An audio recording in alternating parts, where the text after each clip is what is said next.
শালবন বিহার কুমিল্লার গৌরবময় প্রত্নতান্ত্রিক নিদর্শন। ভূমিকা: বাংলাদেশের প্রতিটি অঞ্চলেরই একটি আলাদা ইতিহাস এবং ঐতিহ্য রয়েছে। কুমিল্লায় লালমাই ময়নামতি পাহাড়ের বুকে দাঁড়িয়ে থাকা শালবন বিহার সেই ইতিহাসের জীবন্ত সাক্ষী। এটি শুধুমাত্র একটি প্রাচীন বৌদ্ধবিহারই নয়, বরং বাংলাদেশের প্রত্নতান্ত্রিক গবেষণার জন্য একটি অমূল্য সম্পদ। অবস্থান: শালবন বিহার অবস্থিত কুমিল্লা জেলার কোটবাড়ি এলাকায়। ঢাকা চট্টগ্রামে মহাসড়কের পাশেই কুমিল্লার শহর থেকে এর দূরত্ব প্রায় ৮ কিলোমিটার। বিহারের পাশেই রয়েছে প্রত্নতান্ত্রিক জাদুঘর, যেখানে খননকালে প্রাপ্ত অসংখ্য মূল্যবান নিদর্শন সংরক্ষিত আছে।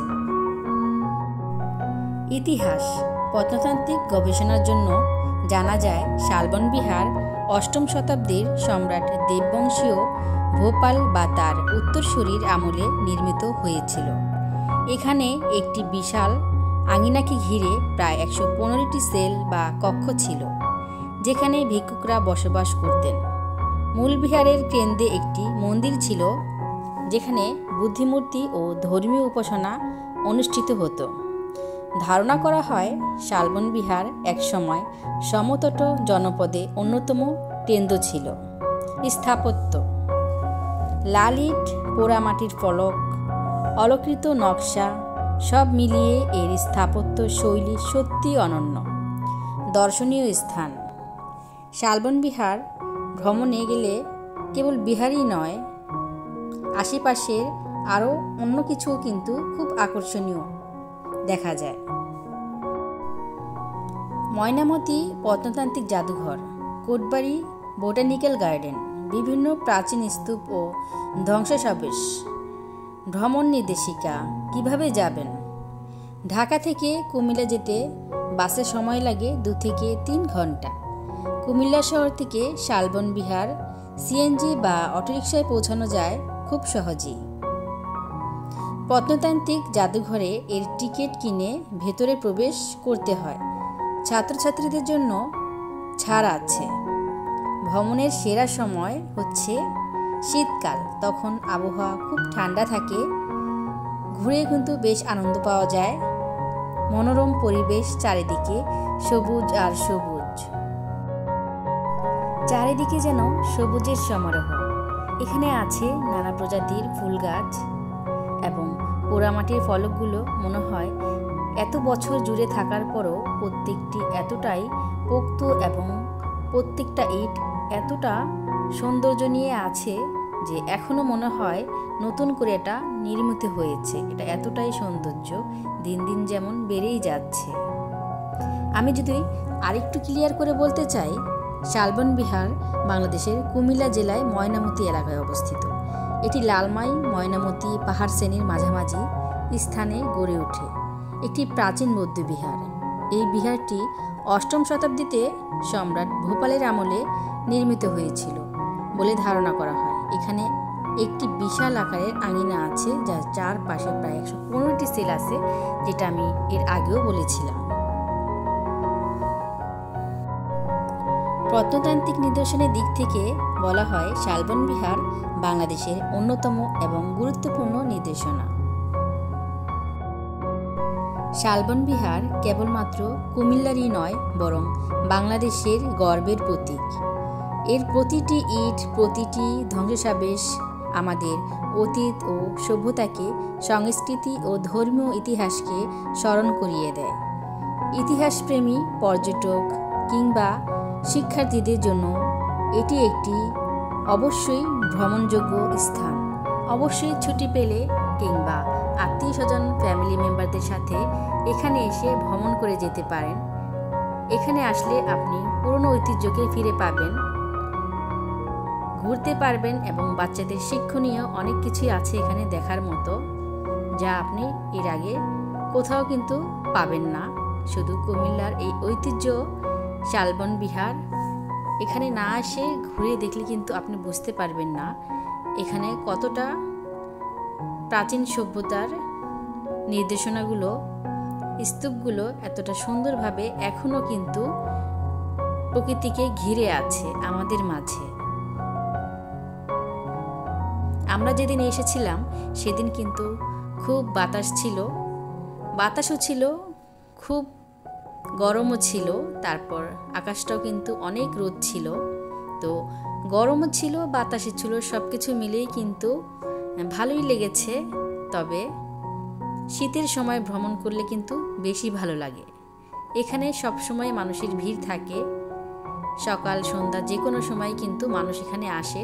তবে নিশ্চয়ই এখানে একটি টাইম সিলেক্ট করে আসতে হয়। যখনই আসবেন তখনই কিন্তু চেষ্টা করবেন বিকেলের দিকে আসার জন্য, তখন কিন্তু আবহাওয়া খুব ঠান্ডা থাকে, চারিদিকে ঘুরতে কিন্তু বেশ ভালো লাগে। তা আমি এখানে এসেছিলাম আমার ছেলে মেয়ে এবং আমার হাজব্যান্ড সহ আমি এসেছিলাম। আর যখন চারিদিকে ঘুরে ঘুরে দেখতেছিলাম তো মনে হচ্ছিল যে আসলে প্রাচীন সভ্যতা বলতে কিছু আছে, আর আমাদের আগেও কয়েকটা প্রজন্ম বেঁচে ছিল, যেগুলো রাজাদের কিংবা সম্রাটদের যে বাড়িঘরগুলো ছিল, প্রাসাদগুলো ছিল, ওগুলো কিন্তু এখনও আছে, সেই আগের মতোই আছে, কিন্তু এগুলো মাটির ভেতরে চাপা পড়ে গেছে। এর প্রত্যেকটা অংশ, প্রত্যেকটা চারিটা দিক ঘিরেই কিন্তু সম্পূর্ণ কক্ষ আর কক্ষ। তো মনে হয় আগের মতোই মনে হয় এগুলো আছে, কোনো দিক থেকে কিন্তু এগুলো নষ্ট হয়ে যায়নি, মনে হয় নতুন করেই কিন্তু নির্মাণ করেছে। চারিদিকে এত সৌন্দর্য, ফুল এবং গাছগুলো এতটাই ভালো, কি বলবো, চারিদিকে ঘুরে দেখলে মনে হয় একটা মনোরম পরিবেশ। এখানে কিন্তু প্রায় লোকজন আসে ভ্রমণের জন্য। অবশ্যই যখন আসবেন ছুটির দিনে আসতে হবে, তখন আসলে কিন্তু বেশ ভালো লাগবে। বিভিন্ন ধরনের পর্যটকরা কিন্তু এখানে এসে থাকে, তাদের মূল্যবান সময় কিন্তু এখানে এসে ব্যয় করে। তারা উপলব্ধি করতে পারে যে প্রাচীন সভ্যতা বলতেও কিছু ছিল, রাজা বাদশারা যে আসলেই ছিল সেটা কিন্তু এখানে আসলেই বোঝা যায়। দেশ বিদেশ থেকে কিন্তু এই শালবন বিহার দেখতে মানুষ আসে। আমরা বই পুস্তকেও পড়েছি, কুমিল্লা, কোটবাড়ি, ময়নামতি এলাকায় শালবন বিহার আছে। আর যখন বাস্তবে এসে দেখা যায়, আসলেই উপলব্ধি করা যায় যে জায়গাটা কেমন বইতে পড়েছি এবং বাস্তবে চোখে দেখলাম। ঐতিহ্য বলতেও কিন্তু যে কিছু আছে, কথা আছে, কথায় কিন্তু তাই বাস্তব প্রমাণ মিলবে যখন আপনারা আসবেন। এই যে এখানে ছেলে মেয়ে অনেকেই কিন্তু এসেছে, প্রত্যেকটা ইটের ফলক মনে হয় নতুন করে নির্মাণ করেছে। এগুলো এখনো আগের মতো অক্ষত অবস্থায় আছে, কিন্তু মাটির তলে চাপা পড়ে গেছে। এখানে এসে মানুষ কিন্তু ছবি তুলে এই নিদর্শনগুলো ক্যামেরা ফুটেজ করে রাখে। এখানে আসলে অবশ্যই এটা বুঝতে পারবেন।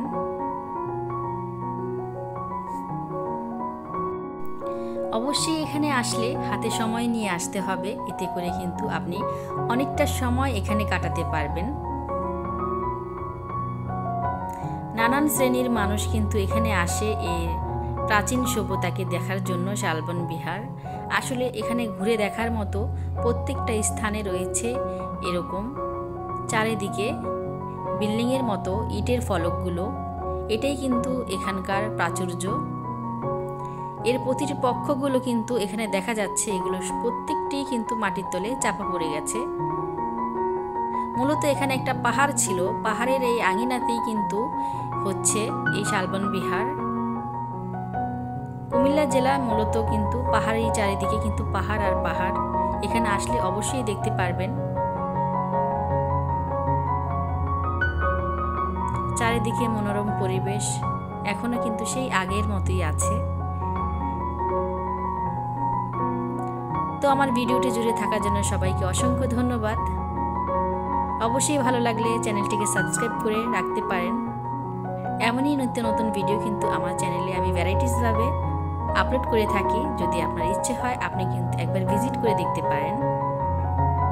এতটা সময় থাকার জন্য সকলকে অসংখ্য ধন্যবাদ। ভিডিওটি ভালো লাগলে অবশ্যই একটি লাইক, কমেন্ট, শেয়ার করে পাশে থাকতে পারেন। এর চেয়েও বেশি ভালো লাগলে চ্যানেলটি সাবস্ক্রাইব করে রেখে দিতে পারেন। এখানে কিন্তু একটি কুয়া আছে এবং এই কুয়াতে কিন্তু রাজা ভোপাল এখানে গোসল করত। এই কুয়ার মধ্যে নেমে। তো আমি যতটুকু চেষ্টা করেছি ক্যামেরায় বন্দি করে রেখেছি আপনাদের সাথে শেয়ার করার জন্য। আপনারা আসলে কিন্তু এটা বাস্তবেই দেখতে পারবেন। ফিরে আসবো নতুন কোনো ভিডিও নিয়ে। সে পর্যন্ত সকলে ভালো থাকবেন, সুস্থ থাকবেন। আমি সোনিয়া, আসসালামু আলাইকুম, আল্লাহ হাফেজ।